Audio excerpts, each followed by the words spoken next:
Assalamualaikum warahmatullahi wabarakatuh. Kami dari kelompok 5 akan menjelaskan tentang kodikologi, tekstologi, dan paleografi. Kami terdiri dari 3 siswa. Yang pertama adalah saya, Anisaul Amalia. Kemudian yang kedua adalah Jeffrey Itmanur Yusuf. Kemudian yang terakhir adalah Rusdi Effendi. Baiklah, saya akan menjelaskan perbedaan peristilahan dan keilmuan antara kodikologi, tekstologi, dan paleografi. Happy watching! Baik, yang pertama adalah kodikologi.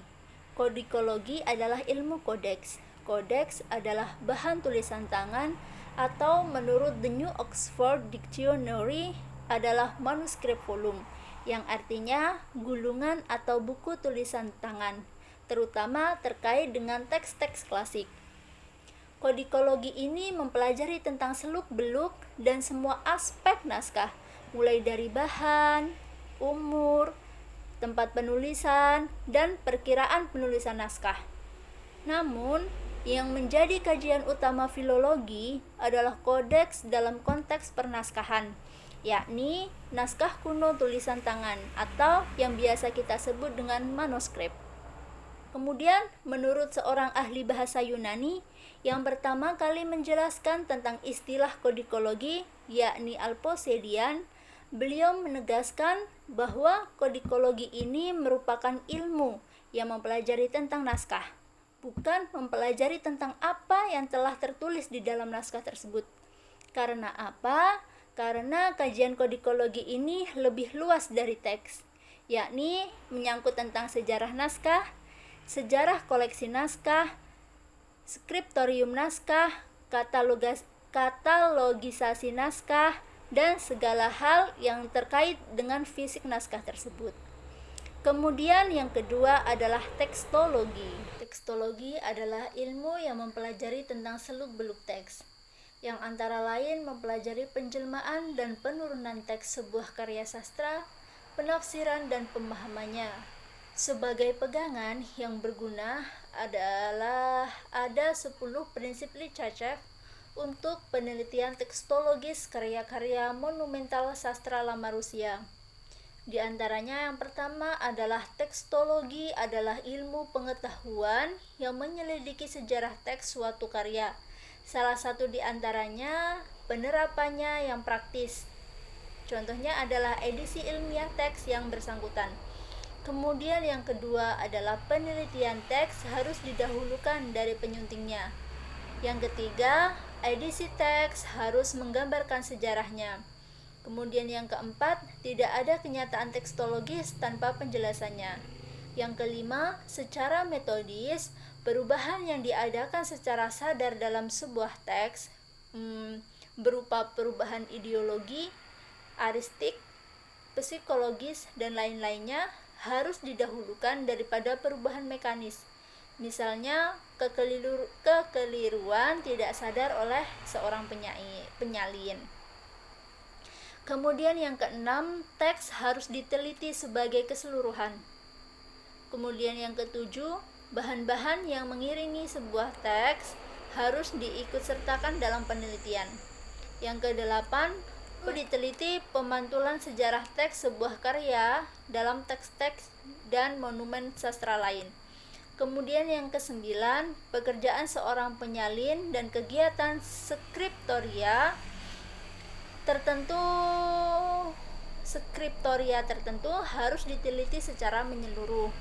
Kemudian yang ke-10, rekonstruksi teks tidak dapat menggantikan teks yang diturunkan dalam naskah-naskah. Kemudian yang ketiga adalah paleografis. Paleografi adalah ilmu yang mempelajari tentang macam-macam tulisan kuno. Ilmu ini mutlak perlu untuk penelitian tulisan kuno yang biasanya berada di atas batu, logam, atau bahan lainnya. Paleografi ini mempunyai 2 tujuan. Yang pertama adalah menjabarkan tulisan kuno karena beberapa tulisan kuno sangat sulit untuk dibaca. Kemudian yang kedua, menempatkan berbagai peninggalan tertulis dalam rangka perkembangan umum tulisan dan atas dasar itu menentukan waktu dan tempat terjadinya tulisan tertentu. Hal ini sangat penting untuk dipelajari. Tulisan tangan karya sastra yang biasanya tidak menyebutkan di mana suatu karya itu ditulis serta siapa pengarahnya. Perlu pula diperhatikan ciri-ciri lain seperti interpunksi, panjang dan jarak baris-barisnya tulisan, bahannya naskah, ukuran, tinta, dan sebagainya. Itulah kajian dari paleografi. Kemudian selanjutnya akan dilanjutkan oleh Jeffrey Itmanur Yusuf. Assalamualaikum warahmatullahi wabarakatuh. Baik, saya akan mempresentasikan tentang fisik naskah. Ilmu kodikologi adalah ilmu yang mempelajari tentang seluk-beluk naskah. Semua bahan tulisan tangan disebut naskah. Dalam bahasa lain, naskah juga disebut handscript. HS untuk tunggal, HSS untuk jamak. Dan manuskrip dengan singkatan HMS untuk tunggal dan MSS untuk banyak.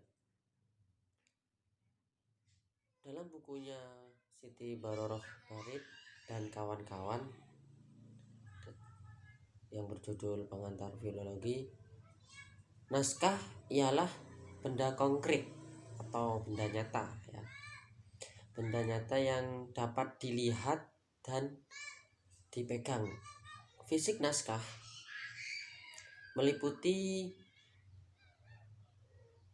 panjang, lebar, dan ketebalan suatu naskah, atau jumlah halaman naskah, bahan naskah, kemudian sampul naskah, dan ikat naskah dalam beberapa naskah lain.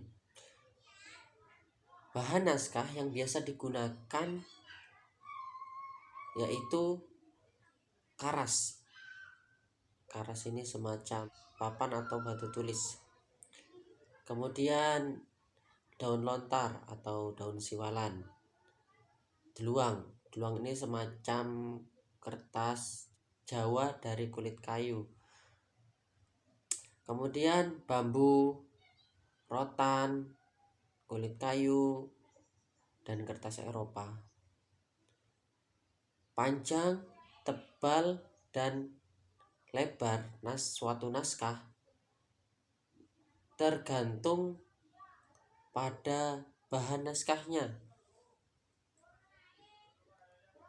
Nah, seperti contoh pada naskah Surek Makhlukna Nabitak itu berukuran panjang 15,9 cm dan lebar 5,3 cm. Naskah ini terbuat dari bahan kertas folio bergaris. Kemudian kemunculan teks. Menurut Dehan, kemunculan teks ini ada 3 kemungkinan. Yang pertama yaitu aslinya teks ada di benak pikiran pengarang atau pengelola cerita. Ini sama aja disebut dengan teks lisan. Teks ini kemudian diceritakan secara turun-temurun. Apabila seseorang ingin memiliki teks tersebut secara pribadi, maka teks itu disalin dari diktean orang lain atau pengarang cerita. Nah, sehingga teks-teks lisan ini terjadi variasi. Kemudian yang kedua yaitu aslinya teks adalah teks tertulis yang masih memungkinkan kebebasan dalam berseni. Dalam hal ini teks tertulis tadi disalin dan ditambah seperlunya. Kemudian yang ketiga yaitu aslinya merupakan teks yang tidak mengizinkan kebebasan dalam seni, karena pengarang telah menentukan pilihan kata, urutan kata, dan komposisi kata untuk maksud tertentu. Baiklah, sekian dari saya. Assalamualaikum warahmatullahi wabarakatuh. Bismillahirrahmanirrahim. Assalamualaikum warahmatullahi taala wabarakatuh. Di sini saya akan membahas materi tentang mekanisme transmisi teks. Mengenai mekanisme transmisi teks. Transmisi teks merupakan sebuah proses penurunan suatu teks. Dalam hal ini terbagi menjadi dua macam. Yang pertama yaitu transmisi teks melalui penyalinan. Transmisi teks melalui penyalinan ini merupakan sebuah naskah yang diturunkan ke dalam naskah lainnya dengan cara melakukan penulisan kembali sebuah teks tersebut tanpa merubah bahasa, merubah aksara, dan merubah bentuk teks dari naskah sebelumnya. Dan yang kedua yaitu transmisi teks melalui penyaduran. Transmisi teks melalui penyaduran ini merupakan sebuah naskah yang diturunkan ke dalam naskah yang lainnya dengan cara merubah bahasa, aksara, maupun bentuk-bentuk yang terdapat pada naskah yang sebelumnya. Transmisi teks melalui penyaduran ini merupakan kebalikan dari yang pertama, yaitu transmisi teks melalui penyalinan. Dan yang berikutnya, di dalam transmisi teks melalui penyaduran ini, ada beberapa kemungkinan yang terjadi dalam aktivitas penyalinan sebuah naskah. Yang pertama yaitu penyalinan naskah dengan memperhatikan secara seksama tiap bentuk aksara dalam naskah yang disalinnya. Hal ini dimungkinkan antara lain pertama yaitu penyalinan,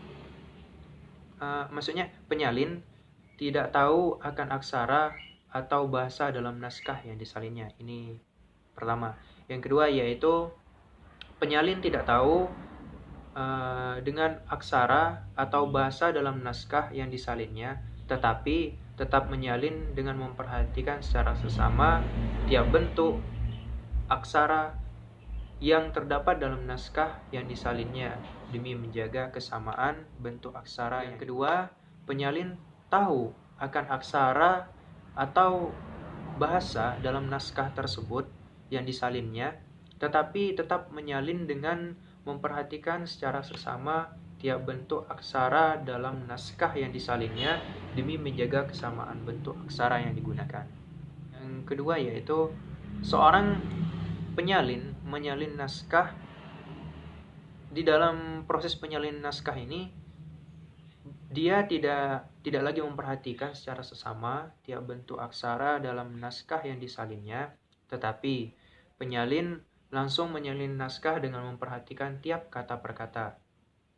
Hal ini dimungkinkan karena penyalin tahu akan aksara atau bahasa dalam naskah yang disalinnya.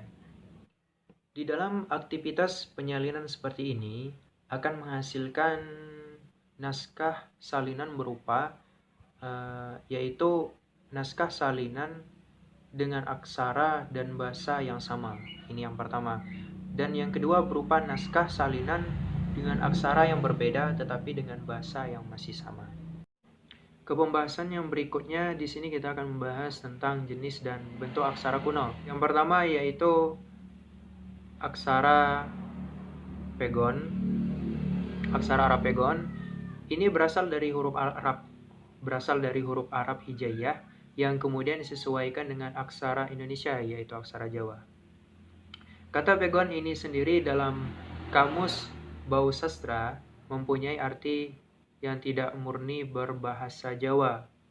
Maksudnya adalah di dalam Arab pegon ini terdapat bahasa Jawa, namun aksara Jawa yang di dalam Arab pegon ini bukan merupakan aksara Jawa yang murni. Dan mengenai penemu huruf pegon ini sendiri adalah Sunan Ampel.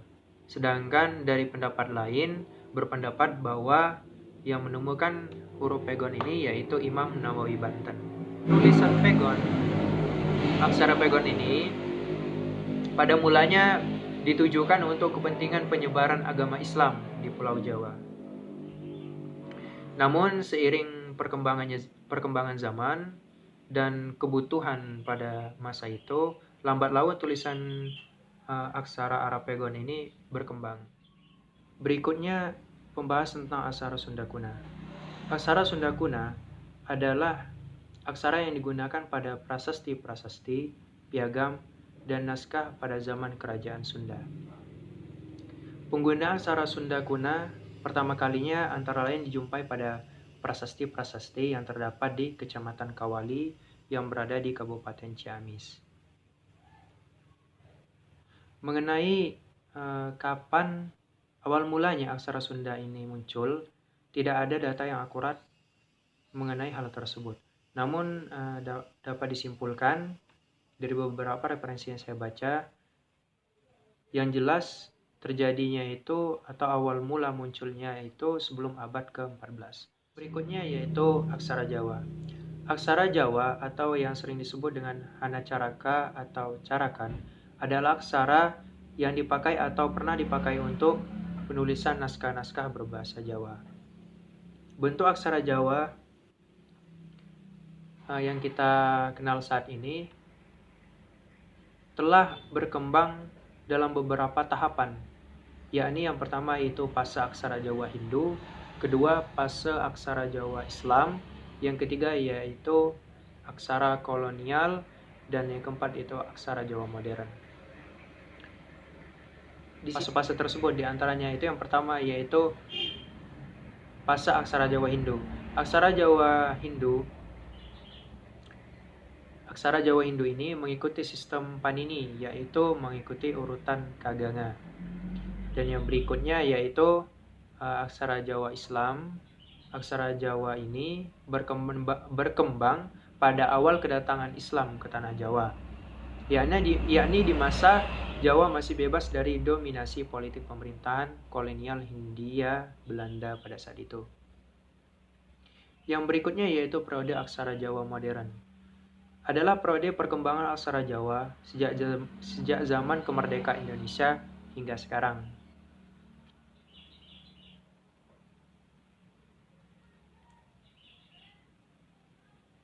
Berikutnya yaitu pembahasan tentang aksara Latin.